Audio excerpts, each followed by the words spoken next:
বিসর্গ সন্ধি পর্ব 2 এ সবাইকে স্বাগত জানাচ্ছি। আমরা আজকে দেখব যে পর্ব 2 এ কি রয়েছে। বিসর্গ সন্ধি সহজে চেনার ক্ষেত্রে আমরা যে পদ্ধতি এখানে অনুসরণ করি সেটি হচ্ছে, যদি তালব্য স, দন্ত স, মূর্ধন্য স থাকে তাহলে সেই জায়গায় আমরা বিসর্গ বসিয়ে দিব, ব্যতিক্রম ব্যতীত। ব্যতিক্রম বিষয়গুলো পরে আমরা আলোচনা করব।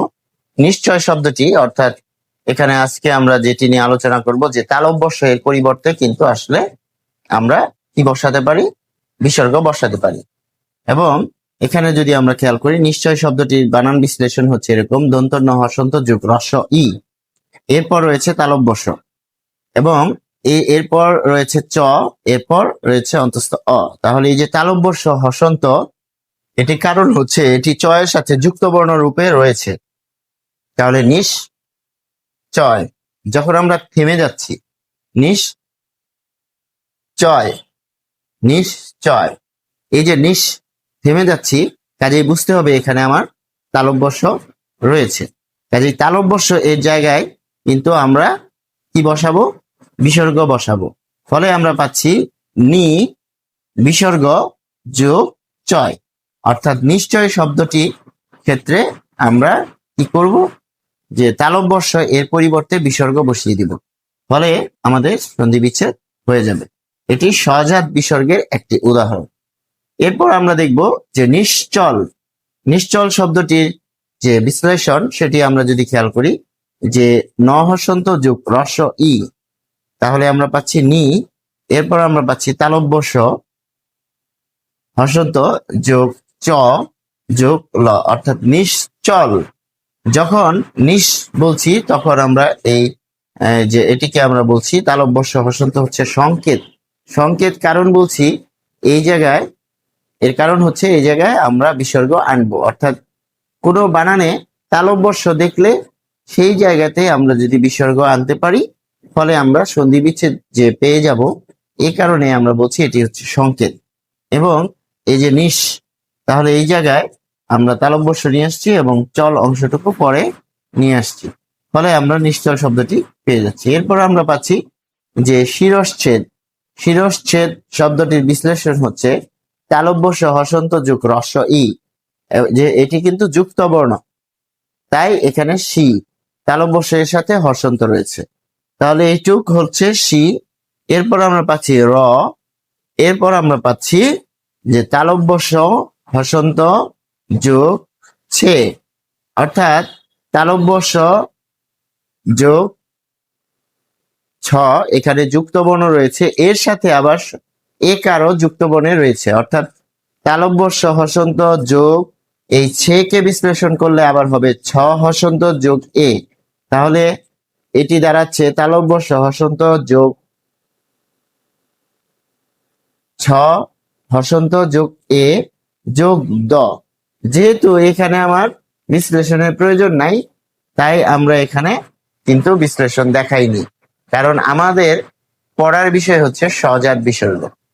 সহজাত বিসর্গে তালব্য স এর পরিবর্তে আমরা কি করব, বিসর্গ আনবো। তাই তালব্য স হসন্ত হচ্ছে সংকেত, কোনোভাবেই কিন্তু শুধু তালব্য স সংকেত নয়, তালব্য স হসন্ত, অর্থাৎ তালব্য স এর অংশটুকু, মূল অংশটুকু কিন্তু সংকেত, এবং এই জায়গাতেই কিন্তু আমরা বিসর্গটা যুক্ত করব। যুক্ত করলে পরের অংশটুকু আমরা পাচ্ছি ছেদ, তাই এখানে কিন্তু বিশ্লেষণের প্রয়োজন পড়েনি।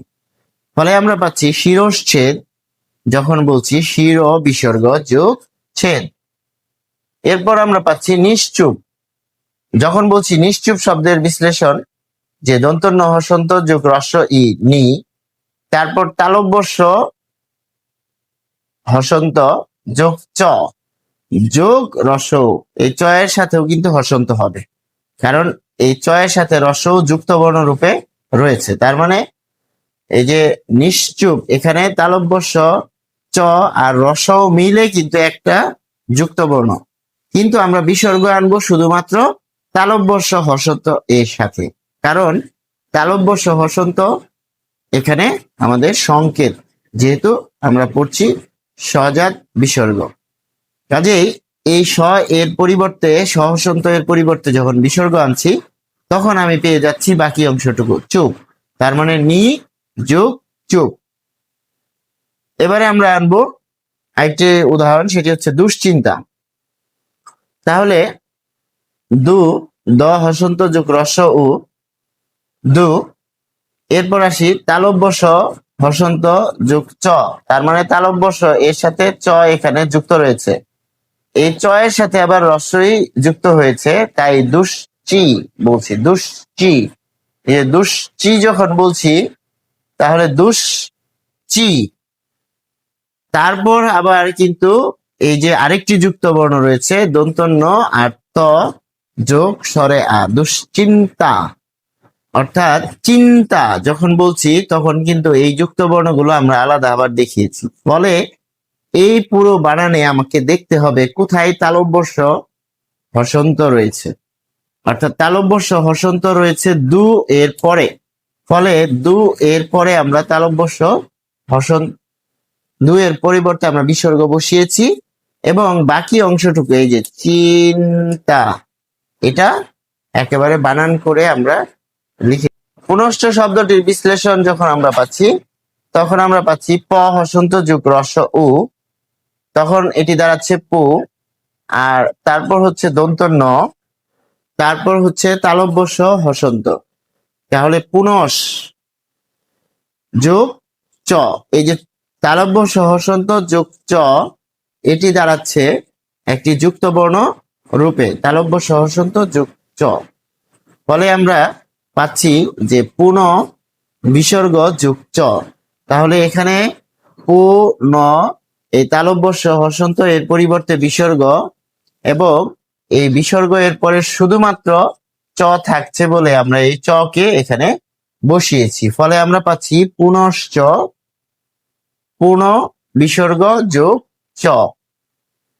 আশা করি আমরা এই আজকের যে দ্বিতীয় পর্ব সেটি সহজাত বিসর্গের তালব্য স অংশ নিয়ে যে আলোচনা ছিল সেটি আমরা বুঝতে পেরেছি। এরপর কিন্তু আরো দুটি আলোচনা আছে, একটি হচ্ছে দন্ত স নিয়ে, আরেকটি হচ্ছে মূর্ধন্য স নিয়ে। সংশ্লিষ্ট সবাইকে ধন্যবাদ। আসসালামু আলাইকুম।